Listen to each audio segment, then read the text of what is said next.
Welcome to Arifaa traders. இன்னைக்கு நம்மளுடைய Arifaa ட்ரேடர்ஸ்ல எந்த ஒரு ப்ராடக்ட் பார்க்க போறோம் அப்படின்னு பார்த்தீங்கன்னா IFB பிராண்டினுடைய ஃப்ரண்ட் லோட் வாஷிங் மிஷினுங்க. ஸோ 7 kg கெப்பாசிட்டி இருக்கக்கூடிய இந்த வாஷிங் மிஷினில் உங்களுக்கு ஸ்டீமரோட கொடுத்துருக்காங்க. ஸோ இந்த வாஷிங் மிஷினுக்கு பார்த்துட்டிங்க அப்படின்னா உங்களுக்கு HDFCயில் EMI ஆப்ஷனும் வந்து கொடுத்துட்ருக்காங்க. அண்ட் அது மட்டும் இல்லாமல் இந்த வாஷிங் மிஷினுக்கு 4 years வரைக்கும் உங்களுக்கு மெஷின் வாரண்டி வந்து கொடுத்துருக்காங்க. அண்ட் 10 years வரைக்கும் மோட்டார் வாரண்டியும் வந்துட்டு கொடுத்துட்ருக்காங்க.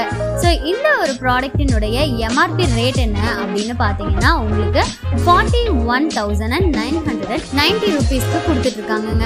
ஆன்லைன் பிரைஸ் பார்த்துட்டீங்க அப்படின்னா உங்களுக்கு 37,490 rupees. ஆனா நம்மளுடைய Arifaa ட்ரேடர்ஸ்ல நீங்க இந்த ஒரு IFB ஃப்ரண்ட் லோட் வாஷிங் மிஷினை நீங்க வாங்கும்போது இதனுடைய ரேட் என்ன அப்படின்னு பார்த்தீங்கன்னா 28,000